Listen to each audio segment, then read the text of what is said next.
देखिए मित्रों, यदि आप कहें तो मात्र 1-1.5 मिनट में अपनी बात आप लोगों के बीच में गौ सेवा को लेके कहना चाहता हूं। यदि आप लोग अनुमति देंगे तो मैं कहूंगा, अन्यथा मैं सीधा सीधा आगे भजन भी गाऊंगा। लेकिन मुझे ये कहना बहुत आवश्यक है। आप लोग सभी लोग एक बार एक मत होके बताएं तो मैं निवेदन करूं आप लोगों से। उसके लिए आप सभी लोगों को एक बार बैठना पड़ेगा, सिर्फ 2 मिनट के लिए, फिर बाद में खड़े हो जाए। आप लोग बैठिए प्लीज। अभी एक विषय आया था कि साहब हिंदू मुसलमान ऐसा कुछ सब्जेक्ट एक चला। मित्रों, गाय के लिए सियासत, गाय के लिए राजनीति, इस देश का दुर्भाग्य है कि ये राजनीति अंग्रेज जब इस देश से गए थे 1947 में। एक निवेदन करता हूं, मुझे जो बहुत नई जानकारी आप सभी लोगों के बीच में जो मिली है, मैं आपसे निवेदन करना चाहता हूं। थोड़ी सी बात को सुनिएगा, समझिएगा। सिर्फ जयकारे करने और मैं बोलूं गौ माता की जय हो, भाई साहब मोइनुद्दीन जी कह देंगे गौ माता की जय हो, ओम जी भाई साहब अपनी बात को रखे, हमने जय बोल दिए, मैं अपने घर चला गया, आइए सभी भी चले गए, आप लोग भी अपने धंधे पे लग गए। ये बात यहां समाप्त नहीं हो जाती मित्रों।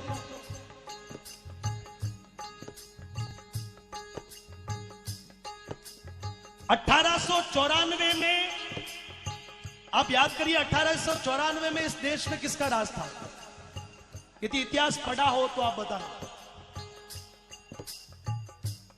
मित्रों। उस समय हिंदुस्तान अंग्रेजों का गुलाम था।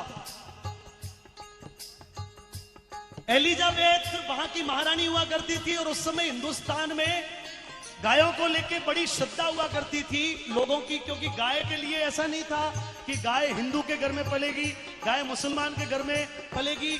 उस समय हिंदुस्तान के बहुत सारे हिंदू घरों में भी गाय पलती थी और बहुत सारे मुस्लिम परिवारों में भी गाय का पालन हुआ करता था। हिंदू परिवार भी गाय को मानते थे और मुस्लिम लोग भी गाय को मानते थे, और मुस्लिम लोग गाय के मांस को खाना हराम मानते थे। मैं जिस बात को निवेदन करना चाह रहा हूं वो बहुत एक सुंदर जानकारी आप लोगों को, जो मुझे कल मैंने राजीव दीक्षित जी की एक बहुत सुंदर उनका एक भाषण जो 2005 में उन्होंने एक व्याख्यान में दिया था, मैंने उसको सुना। उसमें बहुत ऑथेंटिक एक जानकारी दी गई है, वो आप लोगों से निवेदन करना चाहता हूं। वो शायद आपको किसी ने कहा नहीं होगा।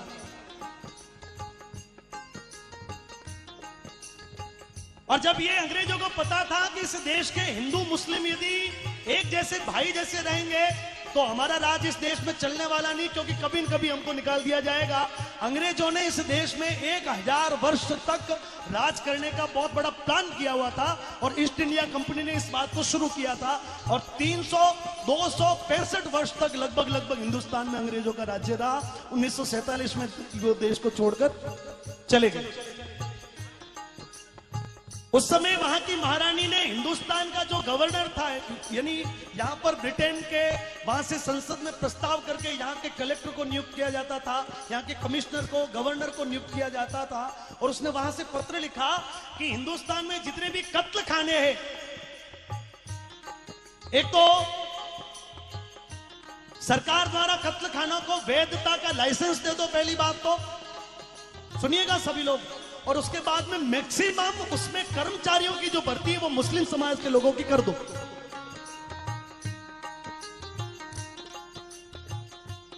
समझ में आई आपको बात? कि मैक्सिमम उन कत्ल खानों में जो कर्मचारी काम करेंगे उसमें अधिकतम जो भर्ती है पशुओं को काटने वाले लोगों की, वो मुस्लिम समाज के लोगों की कर दो। और इस प्रकार से हिंदू और मुसलमानों की वैमनस्यता बढ़ती रहेगी और एक दूसरे पर आरोप करते करते ये लोग झगड़ते रहेंगे और अपना राज इस देश में लगातार चलता रहेगा।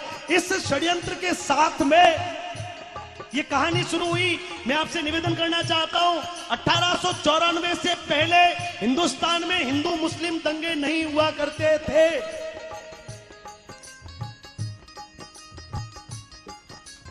और उसके बाद में इस बात को लेके ये लोग आज तक भी ये देश झेलता है।